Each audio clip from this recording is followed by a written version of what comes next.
Oke, assalamualaikum warahmatullahi wabarakatuh. Warga Desa Sukawudi, ketemu lagi bareng saya Raden Ruli. Dan kali ini saya didatengin nih, digeruduk sama channel Lonceng Misteri. Nah, di dalamnya ini ada dua orang, ada Mas Gilang sama Mas Septian yang dua-duanya nih kontributor di UC1IC.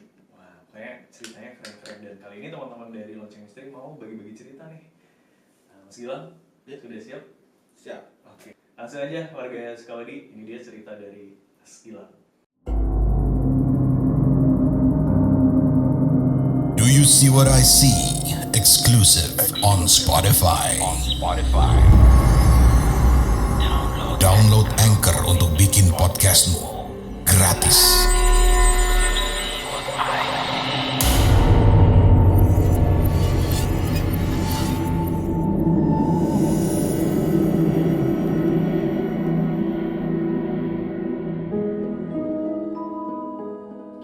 Assalamualaikum warahmatullahi wabarakatuh. Salam sejahtera untuk kita semua. Halo para warga Desa Sukawudi. Perkenalkan, nama gue Gilang Aditya. Kali ini ya gue mau nyeritain sebuah kejadian horor yang dialamin sama tante gue. Jadi kejadian horor ini tuh ada kaitannya sama cerita gue sebelumnya di UC1IC. Itu berjudul Rumah Nyai. Jadi teman-teman bisa mampir dulu ke judul sebelumnya, Rumah Nyai part 1 dan part 2 kalau mau ya. Tapi kalau mau langsung dari sini juga gak apa-apa. Karena ini tuh kalau Rumah Nyai part 1 part 2 kan gue yang ngalamin. Jadi kalau yang cerita sekarang bakal gue ceritain ini itu cerita dari sudut pandang tante gue. Jadi oke, kita mulai ceritanya ya. Jadi di cerita Rumah Nyai part 1 dan part 2 itu singkatnya waktu itu kan gue pertama kali ke Bangka ya buat kuliah, dan sebelum ngekos itu ya gue stay dulu di rumah nyai gue.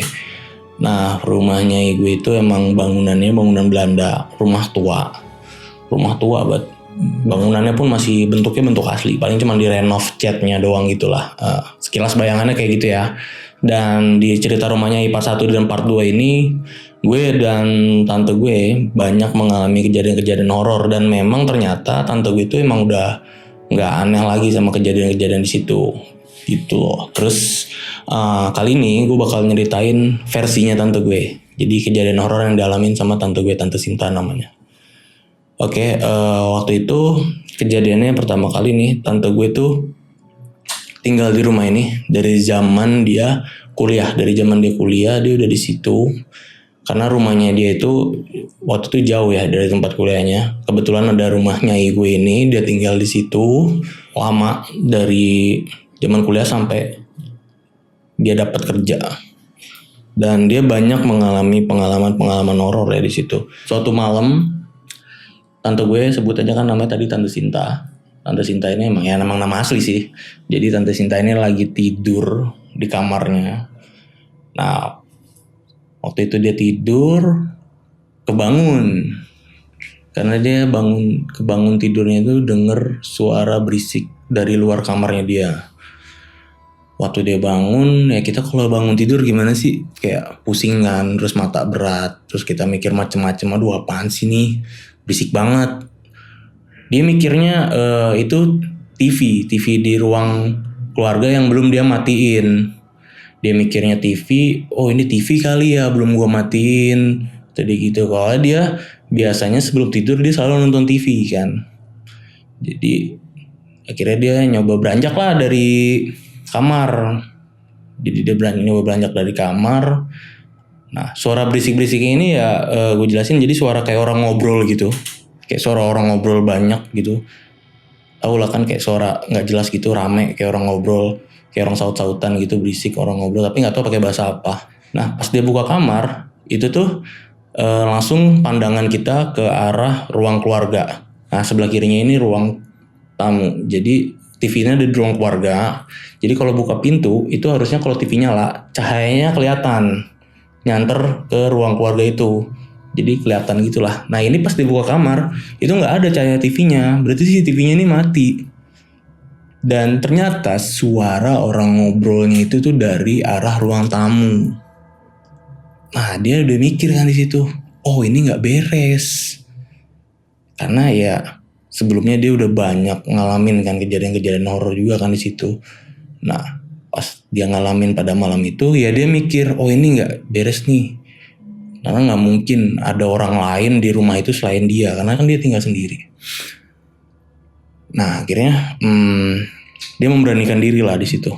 Kayak dia teriak dari pintu kamar, dia teriak gini, siapa ya? Tolong jangan berisik, saya mau tidur. Dia bilang gitu tuh. Pas dia bilang gitu, suara berisik-berisik dari ruang tamu itu berhenti. Dan kejadian ini benar-benar continuous, jadi kayak berulang-ulang. Ini sering banget ya. Sampai pada akhirnya ini yang menyebabkan tante gue tuh pindah tidurnya, pindah ke kamar belakang. Jadi di rumahnya itu ada penjelasannya kenapa tante gue tidur di belakang. Nah karena ini, nah waktu itu ada kejadian lagi, dia lagi ngerjain skripsi lah, rame-rame sama teman-temannya ya. Dia lagi ngerjain skripsi sama teman-temannya. Waktu itu 7 orang kata dia. Dia undang teman-temannya di rumahnya ibu ini, ngundang buat kerjaan skripsi rame-rame. 7 orang ini waktu itu ngerjain di ruang keluarga, ya kayak ngumpul gitulah. Terus ada salah satu temennya dia mau ke WC nih, mau ke WC. Nah, WC di rumahnya ibu ini ada 2. Di ruang tengah, di bagian tengah rumah, dan di bagian paling belakang.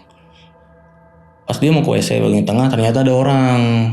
Ada salah satu teman tante gue lagi lah di dalamnya. Akhirnya dia mau pakai WC di bagian belakang tuh.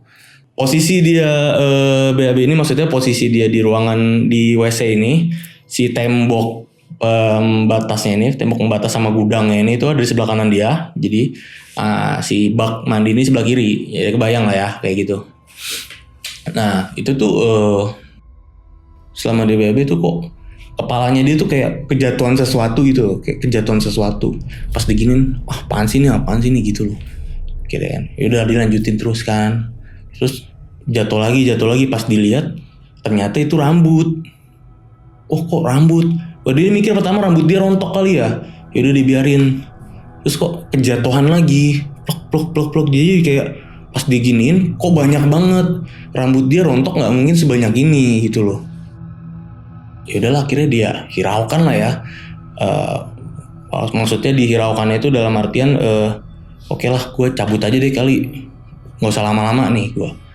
Kira dia beres-beres lah segala macem ya kan, beres-beres lah, ada bersih-bersih segala macem. Nah dia ngebelakangin yang si tembok membatasnya ini sama gudang ini, dia ngebelakangin. Jadi dia kan beres-beresnya ngebelakangin gitu kan. Pas dia balik ngadep ke bak mau cuci tangan, berarti si tembok ini sekarang di sebelah kiri dia. Ya, si tembok pembatasnya di sebelah kiri dia. Dia nunduk mau ngegayung di bak. Di ekor matanya itu ada kaki ngegantung gini.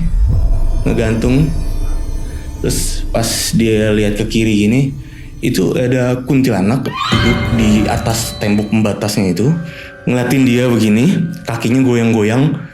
Dan itu katanya ya udah dia kayak langsung pingsan waktu itu.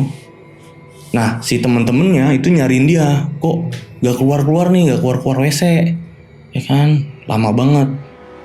Akhirnya waktu itu katanya didobrak pintunya dan emang udah pingsan waktu itu.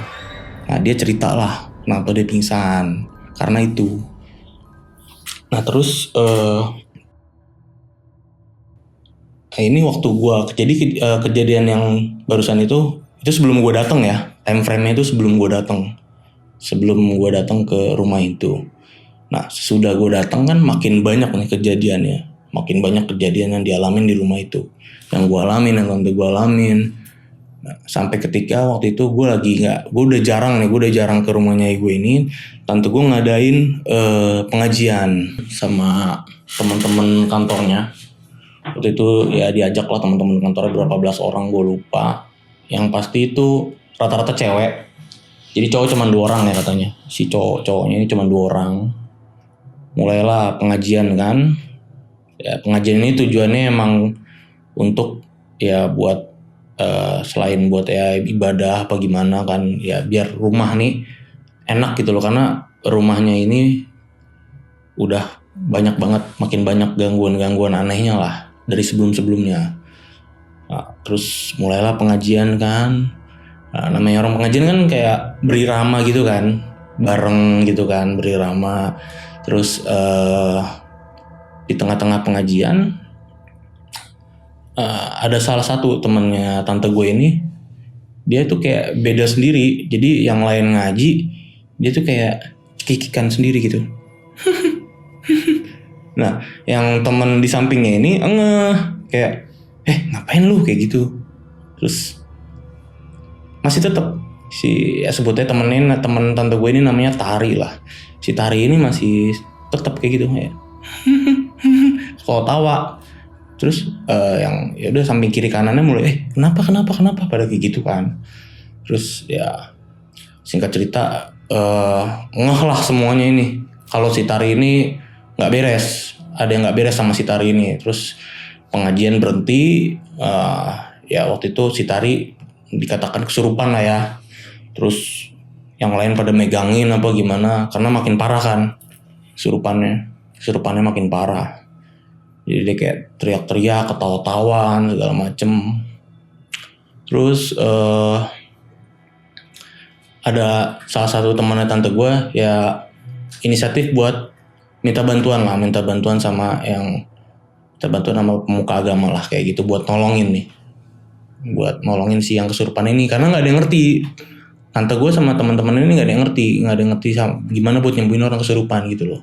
Nah, jadi ada salah satu teman tante gue inisiatif buat minta bantuan sama orang yang bisa nyembuhin orang kesurupan lah, intinya gitu. Karena di antara tante gue dan teman-temannya ini tuh nggak ada yang bisa nyembuhin, nggak ada yang bisa nggak ngerti gitu mau gimanain orang kesurupan. Nah, jadi salah satu ada yang pergilah nyari bantuan. Yang lainnya megangin apa kan, berusaha buat nyembuhin si Tari ini yang lagi kesurupan dengan dibacakan doa, dengan dibacakan surat-surat. Terus tante gue inisiatif lah ngajak beberapa temennya, kita bacain ayat kursi. Terus pas mau dibacain ayat kursi, si yang kesurupan ini, si Tari ini, tadinya suaranya suara cewek, tiba-tiba suaranya itu kayak berubah jadi ngebas. Terus yang tadinya hahaha ketawa tiba-tiba jadi hahaha gitu, jadi kayak ngebas gitu suaranya katanya.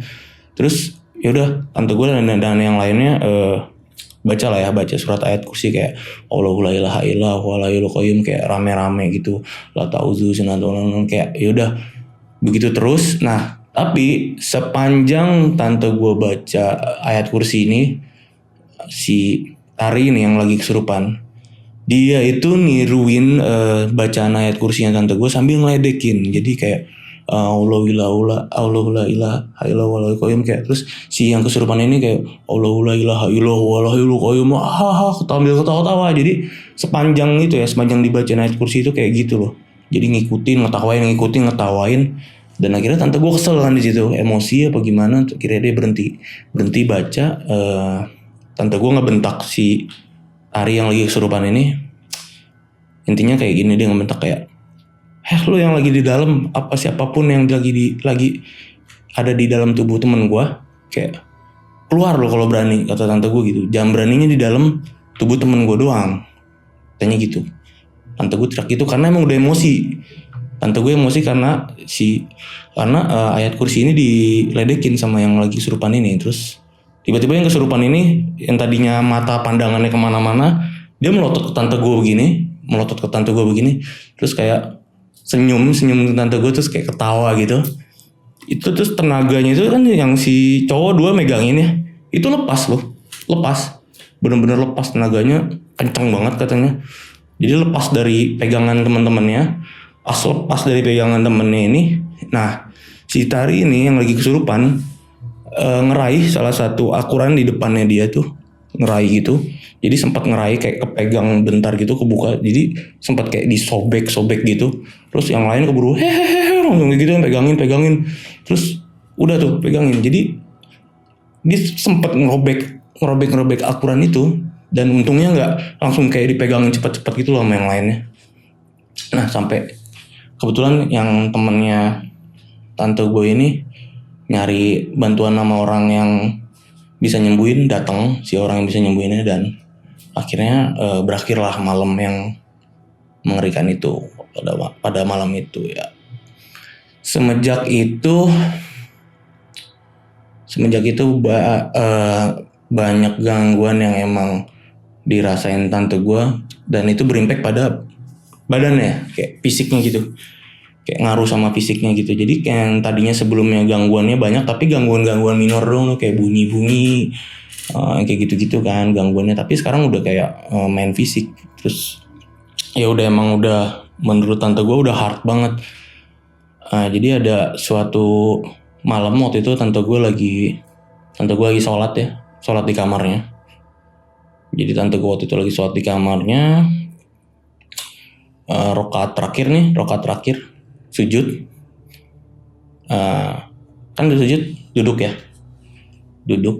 Pas habis sujud duduk, ternyata di sebelah kirinya itu, sebelah serong kiri agak ke belakangnya gitu, itu ada yang ikut sholat, dan itu pakai mukena juga sama kayak dia. Jadi kayak makmumnya gitu loh, di sebelah kirinya dia gitu. Pokoknya kata dia ada di sebelah kirinya dia, tapi agak ke belakang dikit katanya gitu. Itu ikut sholat. Terus ya dia kaget dong dalam sholatnya, dia kaget, dia berusaha kuat, dia berusaha, yaudah gue mau nyelesain sholat gue, udah kayak terakhir banget, kayak tinggal sujud terus tahiyat akhir, udah assalamualaikum selesai. Akhirnya dia sujud yang terakhir. Dia ngerasain di sebelah kirinya ini ikut sujud, bener-bener pas dia sujud ikut sujud di kirinya. Pas dia bangun tahiyat akhir, si yang di sebelahnya ini nggak ngikut bangun, tetap sujud. Jadi dia tetap sujud. Itu tante gue pas tahiyat akhir, tunjuknya itu tangannya itu udah gemeteran begini. Jadi tangannya itu udah kayak gini, dia tuh udah takut banget ngeliat itu di sebelah kirinya dia pas lagi sholat. Tapi dia coba kuat, dia benar-benar coba kuat banget di situ, sampai akhirnya assalamualaikum kanan. Pas pengen ke assalamualaikum kiri dia agak ragu, akhirnya dia ke assalamualaikum kiri. Itu yang tadi sujud sekarang berubah posisi, telentang, bener-bener telentang. Jadi posisi kayak orang meninggal begini. Terus mukanya itu muka tante gue katanya. Kira di situ dia kayak pundaknya itu kayak berat banget, lemesnya badannya, terus pingsan di situ. Dan bangun, ini kata tante gue ya, tante gue bangun itu di pahanya dia, di badannya dia itu kayak biru-biru gitu loh, kayak orang kena saraf kulit gitu, gue nggak ngerti ya. Jadi waktu itu gue juga pernah dikasih lihat fotonya, itu biru, benar-benar biru gitu, dan dipegang sakit nih lo, kayak gitu. Terus dan itu ya kayak ngerembet gitu loh, kayak jadi demam, jadi kayak dia gampang flu, gampang pilek kayak gitu kan.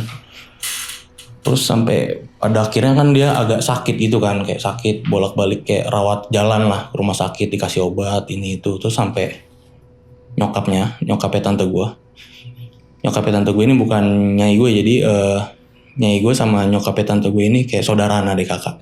Jadi ini tante jauh lah ibaratnya.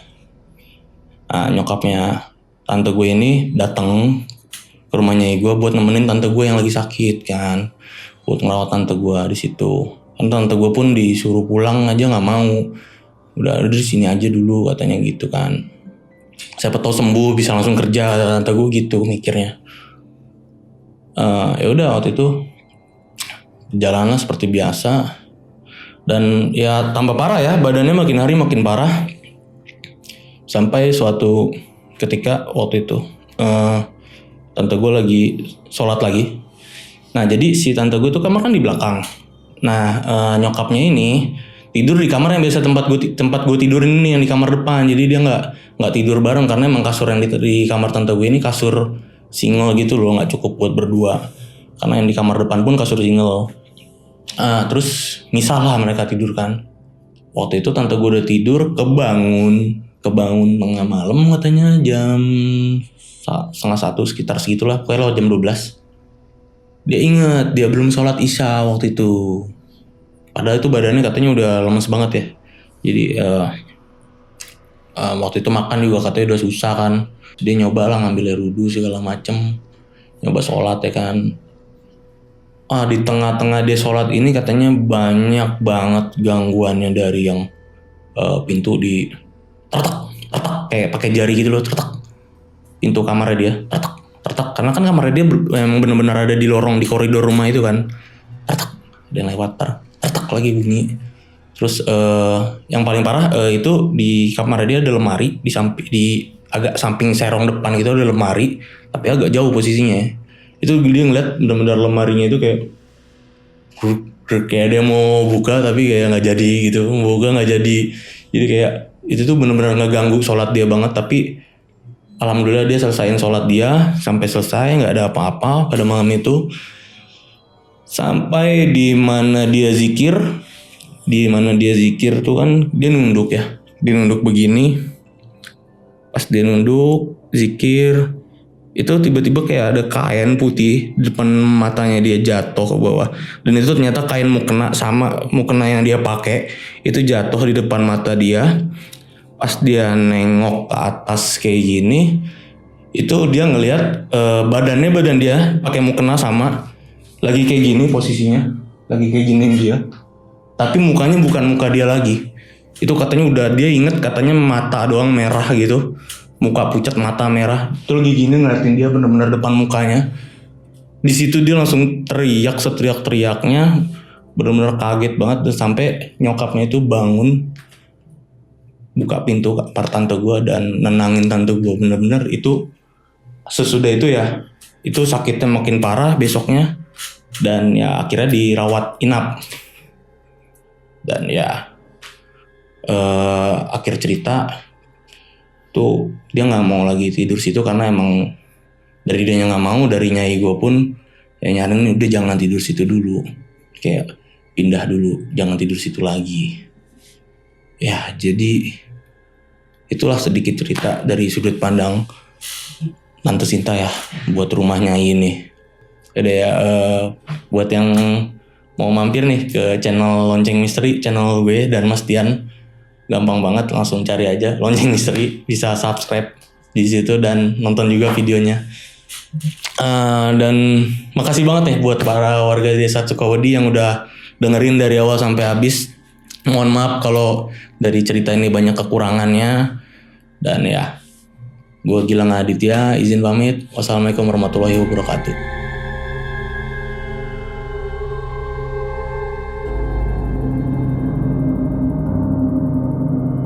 You See What I See, exclusive on Spotify. Download Anchor untuk bikin podcastmu gratis.